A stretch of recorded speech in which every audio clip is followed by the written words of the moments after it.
ملائکۃ العرب سید المرسلین کی پہلی زوجہ حضرت خدیجہ الکبریٰ 10 رمضان المبارک کو اس جہان فانی سے چلی جاتی ہیں۔ آپ نبی کریم صلی اللہ علیہ وآلہ وسلم کے ساتھ آپ نے وفاداریوں کی حد کر دی اور نبی کریم صلی اللہ علیہ وآلہ وسلم نے آپ کو ہمیشہ یاد رکھا۔ آپ صلی اللہ علیہ وآلہ وسلم کو جب کفار مکہ نے آپ کی دعوت نبوت کو جھٹلایا تو حضرت خدیجہ آپ پر ایمان لائیں۔ جب آپ کے پاس روپے مال و دولت کی کمی تھی تو حضرت خدیجہ الکبریٰ نے آپ صلی اللہ علیہ وآلہ وسلم کی ذات پر مال و دولت اپنا نچھاور کیا۔ آپ نبی کریم صلی اللہ علیہ وآلہ وسلم کی تسلی اور دلجوئی فرماتی تھیں۔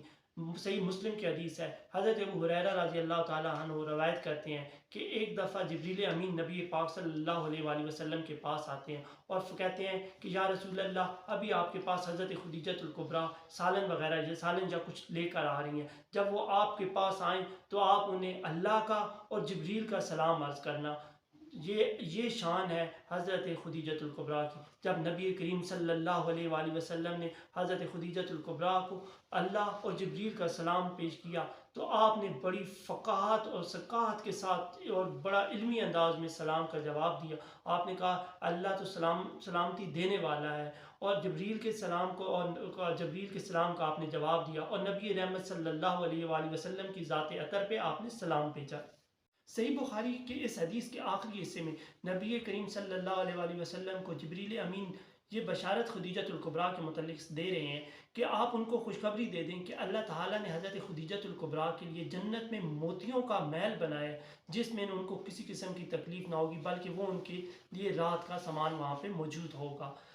آپ ایمان لانے والے میں سب سے سبقت لے گئی اور نبی کریم صلی اللہ علیہ وآلہ وسلم کی اقتداء میں سب سے پہلے آپ نے نماز پڑھی۔ اس کے بعد حضرت علی کرم اللہ وجہ کریم نے آپ کی صلی اللہ علیہ وآلہ وسلم کی اقتداء میں نماز پڑھی۔ حضرت خدیجہ الکبریٰ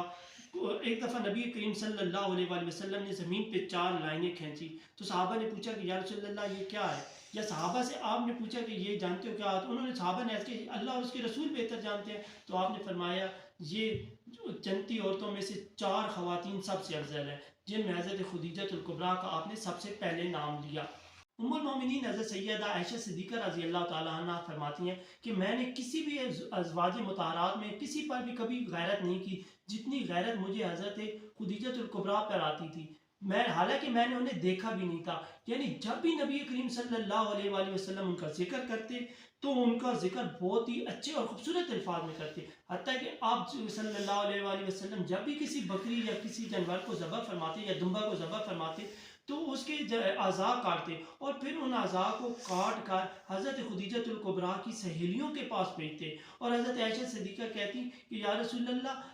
خدیجہ کے علاوہ کوئی اور عورت نہیں ہے ایسی، تو آپ کہتے وہ واقعی ایسی ہے، وہ واقعی ایسی ہے، وہ واقعی ہی ایسی ہے۔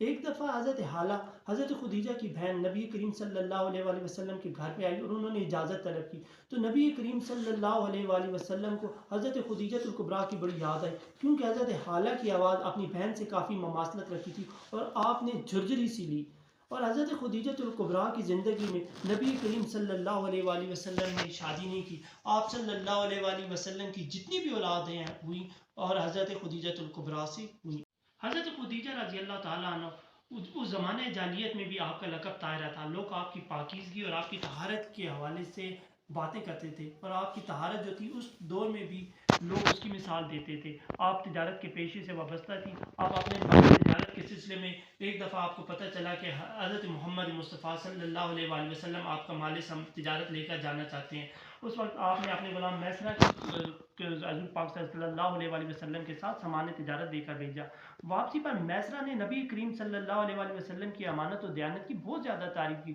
جس سے آپ نبی کریم صلی اللہ علیہ وآلہ وسلم کے اخلاق کی گرویدہ ہو گئی۔ اس کے بعد حضرت ابو طالب رضی اللہ تعالیٰ عنہ نے حضرت حمزہ اور حضرت عباس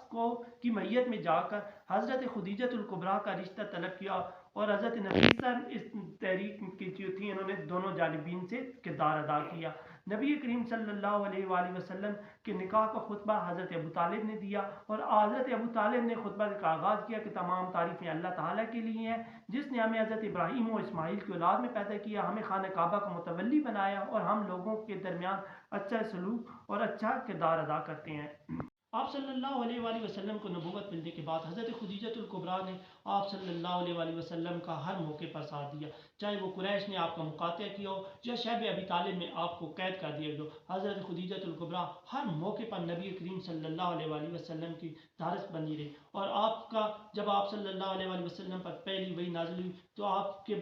شان میں حضرت خدیجۃ الکبریٰ نے عرض کیا کہ یا رسول اللہ، آپ حضرت محمد مصطفیٰ صلی اللہ علیہ وآلہ وسلم آپ کیوں پریشان ہوتے ہیں؟ آپ تو لوگوں کے درمیان اچھے سلوک کرتے ہیں، آپ تو شفقت کرنے والے ہیں، آپ تو مہمانوں کی مہمان نوازی کرتے ہیں، اور اللہ آپ کو ضائع نہیں کرے گا۔ حضرت علی کرم اللہ وجہ الکریم سے متفقن علیہ حدیث ہے کہ تاجدار کائنات صلی اللہ علیہ وآلہ وسلم نے ارشاد فرمایا کہ اپنے زمانے کی سب سے بہترین عورت حضرت مریم علیہ السلام ہے، اور اسی طرح اپنے زمانے کی سب سے بہترین عورت سیدہ خدیجۃ الکبریٰ ہے۔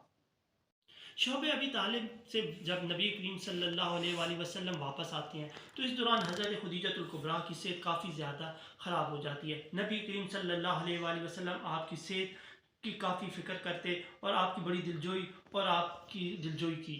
مگر اس دوران آپ کی صحت یعنی زیادہ خراب ہوتی گئی۔ آپ 25 سال آپ صلی اللہ علیہ وآلہ وسلم کی رفاقت و میت میں آپ نے گزارے۔ حضرت خدیجۃ الکبریٰ جس سال آپ کا اس دنیا سے گئی اس سال کو عام الخزن یعنی غم و تکلیف کا سال کہا جاتا ہے۔ اس سال نبی کریم صلی اللہ علیہ وآلہ وسلم کے دو غمخوار اس دنیا سے چلے گئے، یعنی حضرت خدیجۃ الکبریٰ اور حضرت ابو طالب۔